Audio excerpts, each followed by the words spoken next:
Assalamu alaikum, dear viewers. Welcome to my YouTube channel, English in Short program. আজকে আমরা sentence পরিবর্তনে complex থেকে simple করার একটা নিয়ম শিখব। নিয়মটা হলো সিন্স, অ্যাজ বা হোয়েন যুক্ত কমপ্লেক্স সেন্টেন্স যে সাবজেক্ট যদি দুইটা হয় তবে আমরা কীভাবে করবো, এটার নিয়মটা আমরা শিখব। যেমন আমরা একটা সেন্টেন্স লিখি, পরীক্ষাতে যেভাবে সেন্টেন্সগুলো দেওয়া থাকে, যদি বলা থাকে এরকম, since the chain is very costly,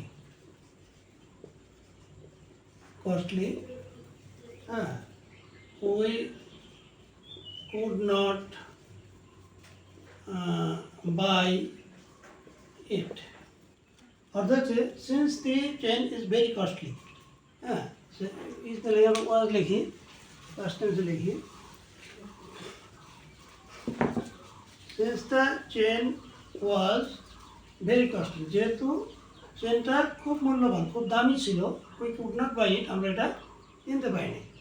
এখন এরকম লেখা নিচে লেখা থাকবে মেক ইট সিম্পল। তাহলে আমরা কী করবো, আগে আমরা দেখবো যে এটা কোন সেন্টেন্সে আছে।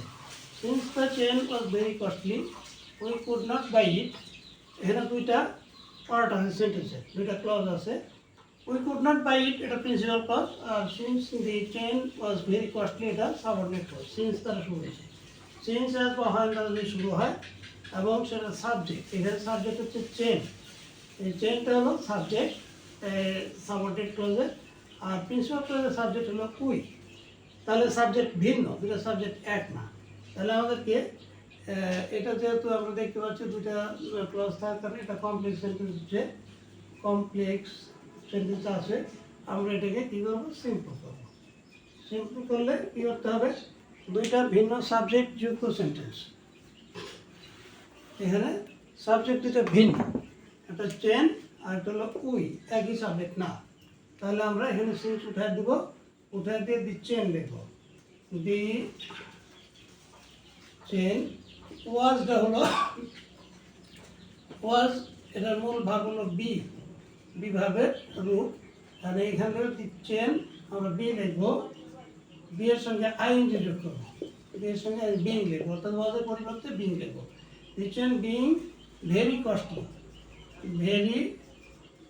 কস্টলি, তারপর আমরা লিখবো উই কুড নট বাই ইট, পরেরটুকু লিখে দেবো, উই কুড নট বাই ইট, তাহলে হয়ে যাবে।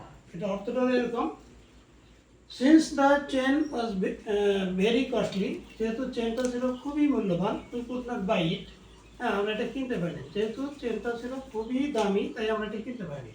তা আমরা সিম্পল করলাম দি চেন বিং ভেরি কস্টলি, চেনটা মূল্যবান হওয়াতে উই কুড নট বাই ইট, আমরা এটা কিনতে পারিনি। এখানে দেখা যাচ্ছে একটা সাবজেক্ট, একটা ফিনিট ভার্ব আছে, আর একটা প্রিন্সিপাল রয়েছে। তা এখানে আর এখানে দুইটা সেন্টেন্স আছে, একটা সাবঅর্ডিনেট ক্লজ, একই সেন্টেন্সের দুইটা ক্লজ আছে, এটাতে পরিষ্কার অর্থ প্রকাশ পায়, এটা প্রকাশ পায়। তাহলে এইখানে সাবঅর্ডিনেট ক্লজটা প্রিন্সিপাল ক্লজের উপর নির্ভর করছে, এই জন্য এটা কমপ্লেক্স সেন্টেন্স। আর এখানে একটা দিয়ে কমপ্লিট করা হয়েছে, we could not buy it, the chain being very costly, তার জন্য এটা সিম্পল সেন্টেন্স হলো। তো আজকে পর্যন্ত, থ্যাংক ইউ অল, আল্লাহ হাফিজ।